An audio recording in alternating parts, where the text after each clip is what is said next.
Bonjour, je suis Mariella Rey, chef de projet du laboratoire d'innovation en assurance inclusive organisé par l'initiative L'accès à l'assurance. Le laboratoire d'innovation en assurance inclusive est un programme d'environ un an dans lequel 4 équipes pays travaillent ensemble dans ce qu'on appelle un laboratoire social. L'objectif est de faire avancer l'assurance inclusive dans chacun des 4 pays. Chaque équipe est composée de 8 institutions qui représentent le secteur de l'assurance dans chacun des pays. Chaque équipe est accompagnée par un facilitateur expérimenté pour analyser l'état actuel de l'assurance inclusive du pays avant de travailler sur des solutions. Donc là, je pense que je vais recommencer. Voilà. Chaque équipe est composée de représentants de 8 institutions qui représentent le secteur de l'assurance du pays.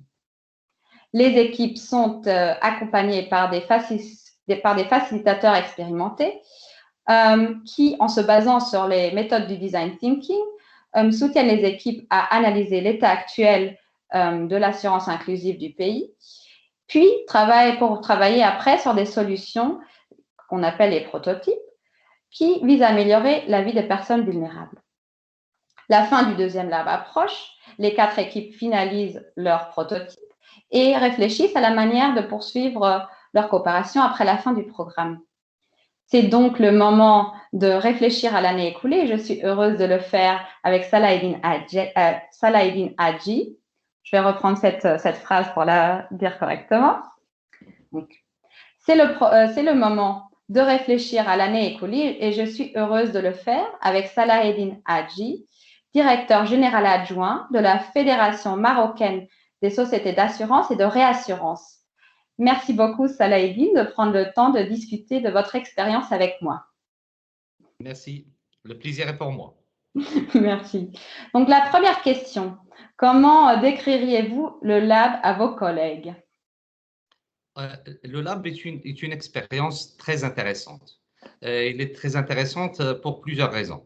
Moi, je le trouve, il y a un aspect en fait de se retrouver avec plusieurs experts de plusieurs domaines. C'est vrai, on avait des fois l'opportunité de rencontrer différentes parties prenantes liées à la microassurance dans le cadre de la stratégie nationale qui est en cours de déploiement au Maroc. Mais là, ça nous a donné d'être on va dire, plus proches, c'est-à-dire on se rencontrait presque chaque semaine pour discuter de sujets qui sont en lien avec la microassurance. Donc, déjà de ce point de vue-là, c'est une expérience qui était intéressante dans un moment où au Maroc, on est en train de déployer la stratégie nationale. De l'autre côté, ça nous a donné l'occasion de réfléchir, et là je dis de réfléchir sans se mettre de barrière. C'est-à-dire on s'est mis vraiment ensemble à identifier des besoins que les produits d'assurance actuels n'ont pas encore pris en compte d'une manière, on va dire, très ciblée. C'est l'objectif de la stratégie nationale de l'inclusion financière, mais ça a été aussi de porter un regard de cette équipe qui est au plus près, on va dire, d'un côté opérationnel et de ne pas se mettre de cette notion de barrière parce que souvent, lorsqu'on réfléchit stratégie nationale, on réfléchit par rapport à la réglementation qui est sur place, par rapport à des fois des contraintes que nous avons, qu'on devrait affranchir. Mais là, on se dit, si on n'a pas telle contrainte, c'est qu'on ne se met même pas de contrainte. C'est-à-dire, on réfléchit en totale liberté.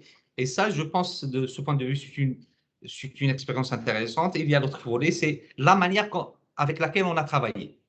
Et là, on a eu des facilitateurs et on a eu des experts qui nous ont imprégnés de méthodologies de travailler ensemble. On a vu des méthodes avec les outils de Teams ou Zoom, de mettre des méthodes en surgroupe ensemble, un certain nombre, des groupes par groupe. Et ça a été vraiment innovant. Ça nous a donné l'occasion d'explorer ces aspects, on va dire, technologiques de travailler ensemble à distance. Et donc, du coup, là, j'ai trouvé aussi intéressant. Et l'autre manière, c'est de voir, et là, c'est l'autre volet. La première partie, c'est point de vue produit, besoin et comment voir des fois des expériences de d'autres pays qu'on n'a pas encore exploré dans notre pays et comment les explorer ici au Maroc.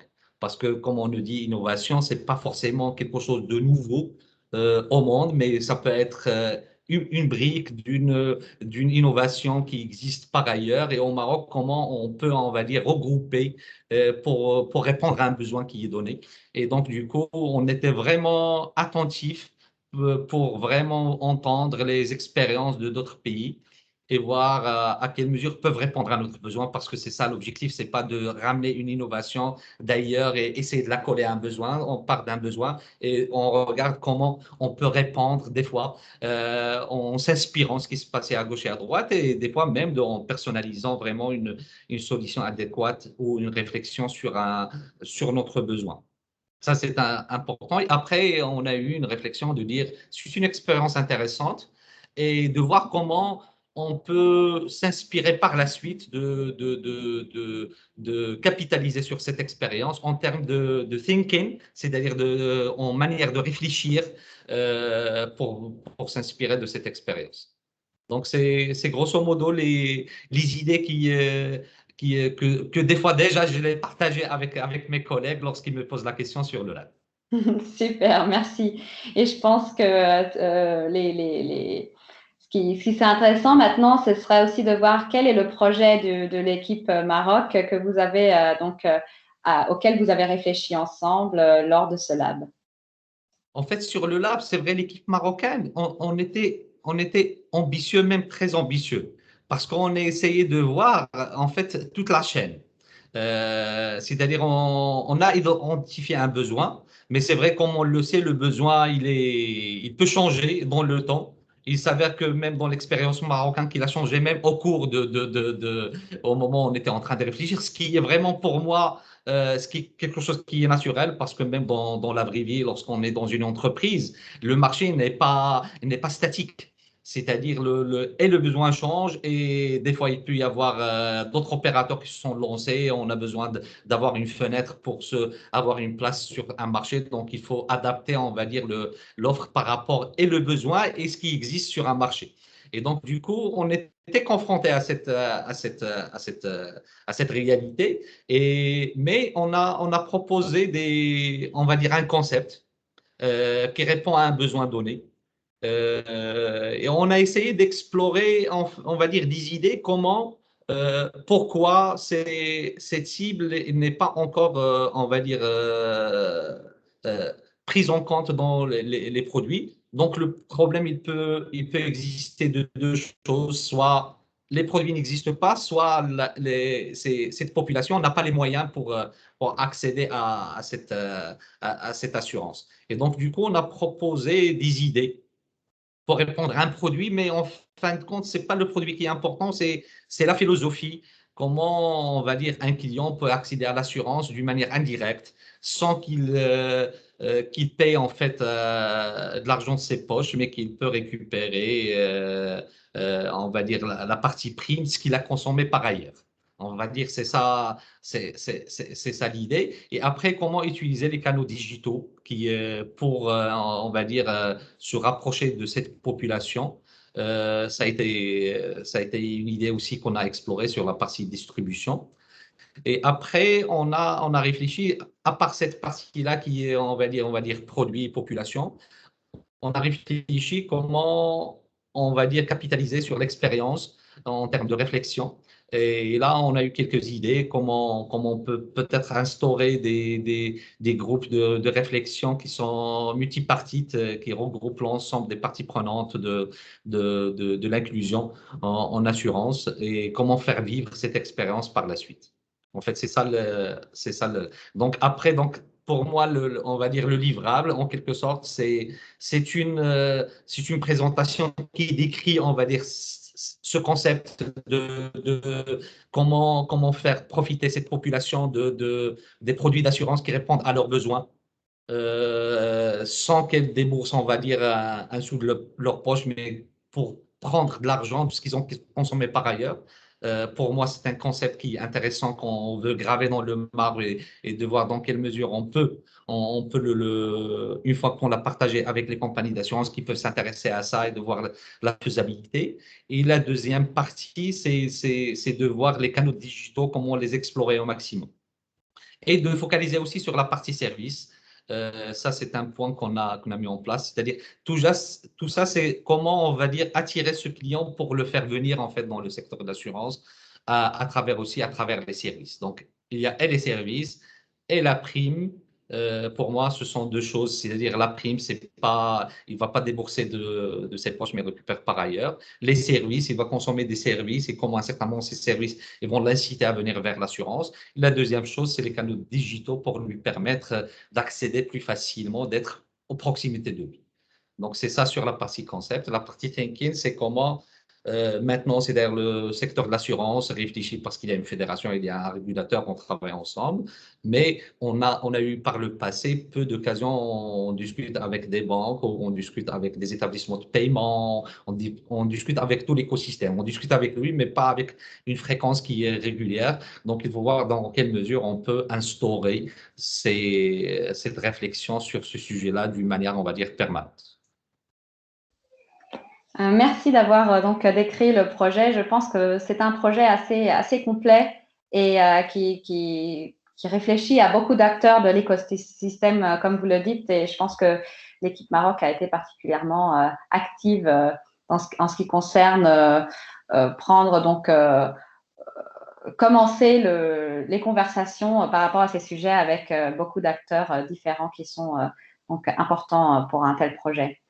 Donc, si vous réfléchissez à toute l'année qui s'est écoulée, quelle était, selon vous, la meilleure partie du voyage du lab? En fait, pour moi, c'est la partie, on va dire, sociale. Pour moi, il y a la partie sociale, il y a aussi la partie réflexion. Mais la partie sociale, c'est-à-dire parce que on était même la nature des réunions qu'on fait entre nous, ça diffère des réunions, on va dire, officielles qu'on fait au sein de la fédération, au sein de, parce qu'on était vraiment, on ne se met pas de barrière, chacun il représente, on ne représente pas une institution, chacun il réfléchit sans dire que avec le titre et la casquette qu'il a en tant que représentant d'une institution. Et ça a été intéressant. C'est-à-dire, à un certain moment, on a eu beaucoup plus de liberté, on va dire, de réflexion sur les différentes volets sans se mettre les barrières, on va dire, du contexte actuel, c'est-à-dire l'étape où on est par rapport à là où on veut y aller. Et ça a été intéressant avec toute la… Et il y a eu aussi les expériences des autres pays aussi, ça a été très intéressant de voir à un certain moment comment d'autres pays aussi l'affrontent cette innovation, les approches. Elles sont différentes et des fois, le fait d'avoir plusieurs, on va dire, euh, euh, je peux dire culture, de réflexion et même, je pense, de contexte. Et ça fait qu'il y en a certains qui prennent beaucoup plus de liberté d'une manière plus facile sur certains aspects que d'autres pays. Et du coup, c'est ça ce qui était intéressant, ce qui permettrait aussi aux autres pays aussi d'adapter leur stratégie par la suite et de dire comment ils ont fait et comment nous on a fait. Parce que comme on l'a dit au démarrage, c'est vrai, on réfléchit sans se mettre de barrière, mais c'est un exercice qui n'est pas facile. Parce que je ne peux pas dire, mais c'est l'objectif aussi de ce lab. Parce qu'on, c'est pas le fait de dire on va s'inscrire dans le lab qu'on va enlever les barrières. Ça, c'est dans notre état d'esprit, mais il y a toujours un petit combat, on va dire, ou une petite discussion, souvent qu'on a eu de telle manière. Mais je trouve, moi, c'est pertinent d'avoir ces discussions parce que à chaque fois, on se dit réellement comment ça pourrait marcher. Est-ce que notre réflexion devrait être vraiment sans se mettre de barrière ou bien réfléchir de telle manière que ce qu'on est en train de réfléchir, et il sera vraiment réalisable. Donc, on était toujours dans ce marasme de réflexion, de discussion, cogitation entre nous. Mais le fait d'avoir aussi d'autres pays, d'avoir ramené des fois des experts qui nous expliquent comment ils ont dépassé certaines problématiques dans certains pays, ça a été vraiment très intéressant. Et aussi votre optimisme et votre façon aussi de gérer avec nous. parce que vous, comme l'exercice, vous avez beaucoup d'expérience avec d'autres pays. Et à chaque fois, vous voyez qu'en quoi on peut avoir des questions, des cogitations par rapport à certains points. Comment vous nous expliquez vraiment l'objectif du lab et comment vous essayez de nous libérer un petit peu plus par rapport à ces contraintes qu'on peut se fixer. Et donc, pour moi, ça a été les aspects les plus importants, en fait. Merci, merci pour ces réflexions. Je pense que vous avez dit auparavant donc, quels seront les résultats. Donc, vous êtes en train de préparer une présentation. Pourriez-vous nous dire un peu plus sur l'objectif donc, pour la fin du lab? En fait, pour nous, c'est comme vous l'avez dit au démarrage, le lab, c'est pour nous, ouais, c'est vrai, il y a une date, ce qui est normal, c'est un projet, c'est un lab qui va se finir, mais toute l'équipe travaille, espère que ce travail-là devrait aboutir à du concret par la suite. Mais la partie concrète ne dépend pas de nous. C'est nous, notre travail, en tout cas, c'est mon point de vue, c'est de travailler, d'expliquer quelle est l'innovation qu'on est en train de proposer, quelle est la réflexion, quel est le concept, et après, et comment le vulgariser et l'expliquer d'une manière, on va dire, précise. Après, ce qui va se passer par la suite, pour nous, notre vraiment challenge, c'est de soyez vraiment concret par rapport à l'explication, la concrétisation, et d'être vraiment, on va dire, très synthétique et très pragmatique dans la façon de présentation. Donc, ça, et les idées, je les ai expliquées auparavant dans mes premiers points. C'est ce concept, parce que même le produit qu'on propose, peut-être que ce n'est pas le produit ça qui va intéresser, mais ce concept de comment approcher cette population, comment répondre, utiliser ces canaux digitaux, comment on peut faire le service, comment le client peut payer sa prime, mais à partir de ce qu'il a consommé de d'autres produits par la suite en termes de fidélité ou autre chose. C'est ça pour moi le plus important. Et après, il y a l'aspect, comme on a dit dans la présentation, on a un aspect produit et service, mais on a l'autre, c'est les idées qu'on va proposer pour faire vivre la façon de réflexion qu'on a utilisée dans le lab. Et là aussi, il faut qu'on explique quels sont les avantages, quels sont les inconvénients, comment on peut réussir cette façon de faire réfléchir, quel est l'objectif si on fait comme ça. Et ça, pour nous, pour moi, c'est l'équipe du lab son point, on va dire, son objectif, c'est celui-là, c'est de réussir la communication. Pour le moment, c'est de réussir la communication par rapport à ce qu'ils ont réalisé d'une manière concise, précise et très naturelle. Merci, merci. Donc, vous faites partie du deuxième tour du lab et nous avions préparé le programme en pensant qu'on pourrait se voir au moins 3 fois dans le pays, 3 fois à l'international et malheureusement, on s'est vu qu'une seule fois au Maroc et puis après, la pandémie du Covid nous a touchés et ces restrictions de voyage. Donc, nous avons eu le programme entièrement en ligne à partir du mois de mars 2020. Donc, pouvez-vous me dire en quoi la pandémie a modifié la manière de travailler ensemble et peut-être aussi le contenu du projet? En fait, la manière de travailler ensemble, c'est vrai, comme vous l'avez dit, on n'a fait qu'une seule en réunion en présentiel. Donc, on a exploré un petit peu du présentiel, mais on n'a pas eu une partie importante en présentiel. Donc, on aurait aimé, parce que le contact, surtout avec les autres pays, parce que même si qu'on a fait en présentiel, on était que l'équipe marocaine avec l'équipe du Lab, qui était très intéressante. Mais ça a été, on va dire, pour moi, c'est utile, parce qu'on a rencontré les personnes, physiquement et ça a été très intéressant. Mais on va dire que maintenant la technologie elle a permis quand même de réussir le lab. On était en proximité et la nature des échanges qu'on a eus, ça nous a permis de se connaître bien. J'aurais aimé rencontrer les autres pays parce que des fois, lorsqu'on est ensemble, on voit d'autres aspects que ce qu'on peut voir avec le digital. Et fort heureusement, parce que sinon l'humanité peut vivre en vase clos et chacun ce qu'il va transmettre qu'à travers un écran, alors que l'être humain, il peut échanger beaucoup de choses que échanger des paroles ou des idées, parce qu'il y a, du moment où on est en contact en présentiel, on peut échanger beaucoup de choses. Donc, ce qui nous a manqué, mais on va dire sur l'objectif, on va dire, euh,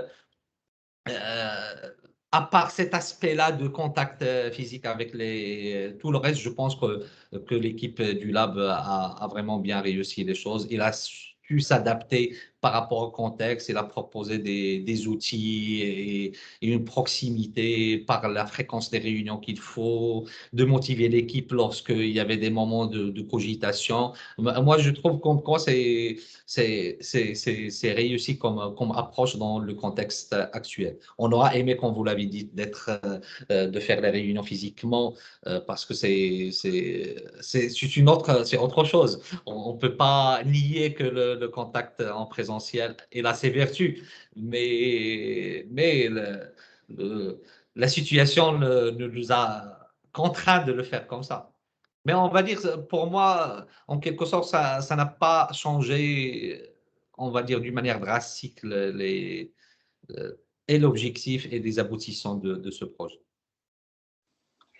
Et j'aimerais bien aussi rajouter que nous aussi, en tant qu'équipe organisatrice du Lab, on a dû apprendre beaucoup de choses et on a appris avec et grâce à vous aussi. Donc, Oui. je pense que c'est un apprentissage de tous les côtés. Ah, mutuel, mutuel. D'ailleurs, même nous, des fois, même de prendre le temps et de Mhm. réfléchir, des fois, on est surpris parce que on prend le temps de réfléchir à un point donné que avec le quotidien, on traite certains sujets, on est dans un train de vie et de sujets qui sont des fois différents de ce qu'on a eu l'occasion de traiter dans le lab. Et donc, le fait de se retrouver ensemble, des fois, on a des idées qui peuvent être intéressantes. Des fois, on tire un bout de ficelle sur un sujet, il y a l'autre qui le complète, et après, on se retrouve avec un truc qui est intéressant. Donc, Mhm. non, non, ça a été vraiment, vraiment intéressant à tous les niveaux. Mais fort heureusement, par exemple, l'équipe marocaine, il y a des gens, on se connaît ensemble. Oui. C'est-à-dire, même si on n'avait pas le présentiel, on se connaît bien. Des fois, on peut s'appeler par téléphone après un meeting. Et il y a eu pas mal de discussions, même en dehors des meetings, sur certains points de vue, des choses comme ça. Non, sur ça a été très intéressant. D'accord. Merci, merci pour ces réflexions. Je pense que vous avez déjà un peu touché sur ce sujet, mais j'aimerais bien poser la question néanmoins. Donc, pour le lab, un des objectifs que nous nous sommes définis, c'est la mise en réseau, l'établissement de liens aussi bien au niveau national qu'au niveau international.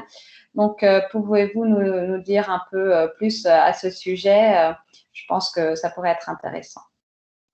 Oui, oui. En fait, comme vous l'avez dit, ça a été intéressant à plusieurs niveaux. C'est-à-dire au niveau, on va dire, Maroc, ça a été l'occasion de regrouper, on va dire, toutes les parties prenantes liées à l'inclusion en assurance et à la micro-assurance. Donc, on avait, sur la stratégie nationale, on avait les occasions de discuter avec les différentes parties prenantes, sauf que là, on était à une fréquence qui est beaucoup plus importante.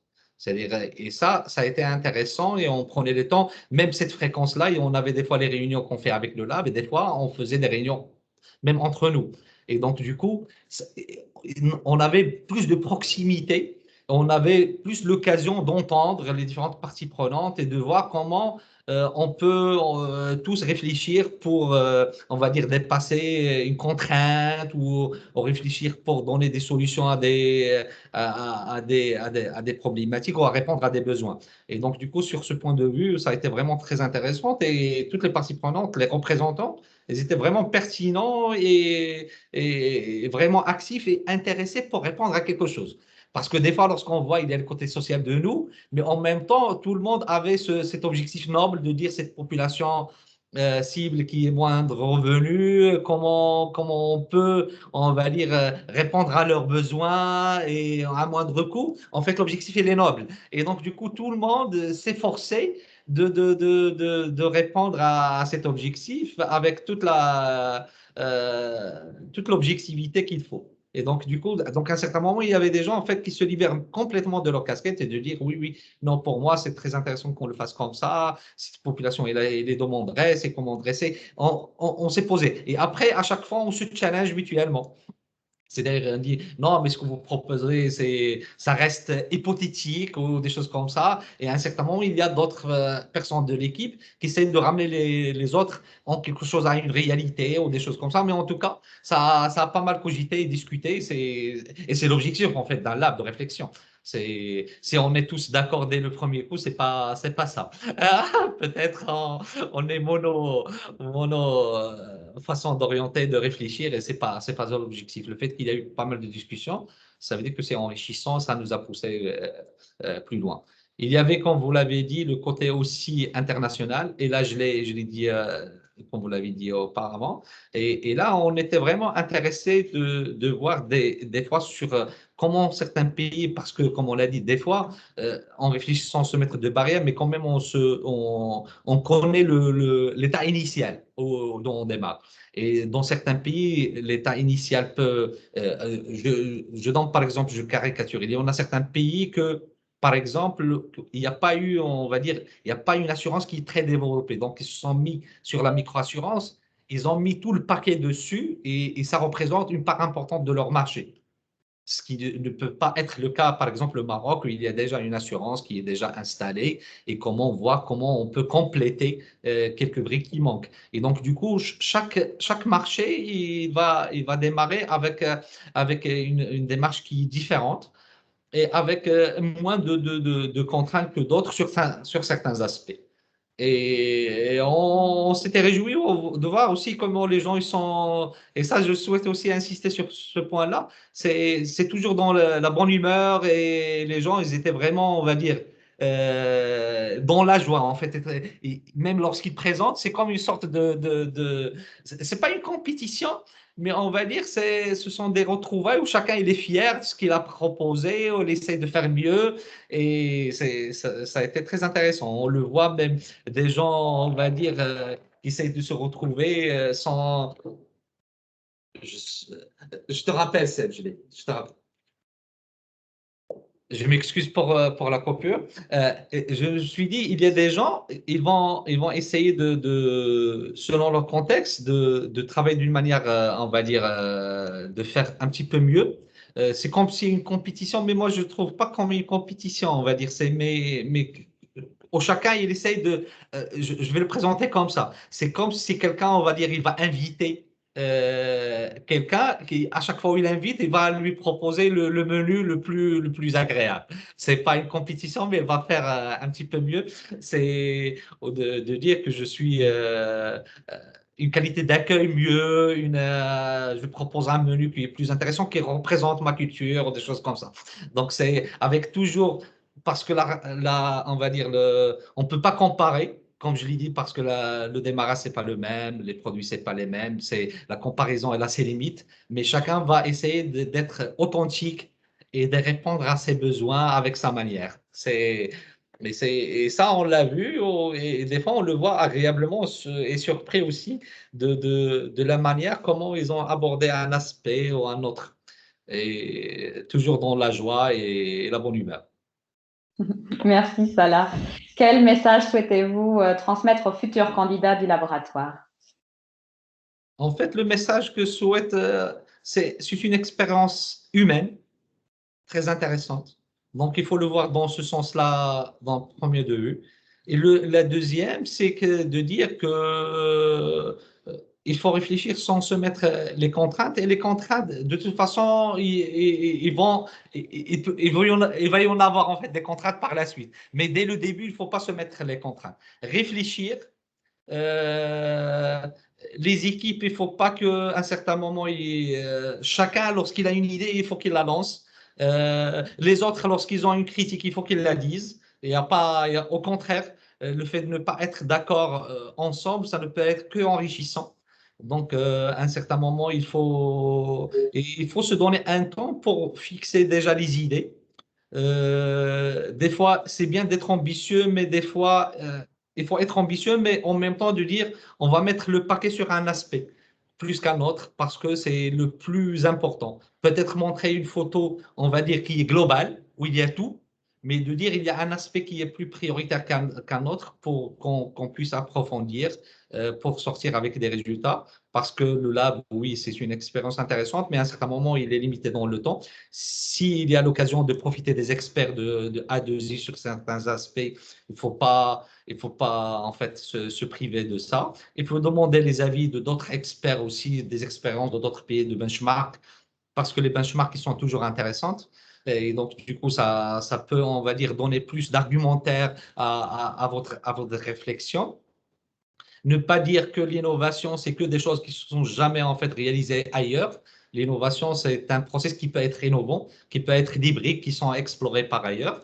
Donc, pour moi, c'est des idées qu'il faut vraiment transmettre. Et quand je dis la joie et la bonne humeur, il faut toujours travailler, de dire, c'est une expérience. Peut-être qu'il y en a certains qui n'auront pas l'occasion de la vivre après. Donc, faut se mettre à fond dans cette expérience et essayer de la réussir du moment où on est inscrit dedans. Merci beaucoup, Salah Eddine Hadji, pour cet entretien. Je vous souhaite beaucoup de succès pour la finalisation du projet. Merci beaucoup. Merci Mariella. C'est un plaisir pour moi de faire cet entretien, sachant comme vous l'avez dit au démarrage, j'ai rien préparé. Là, j'ai parlé d'une manière, on va dire,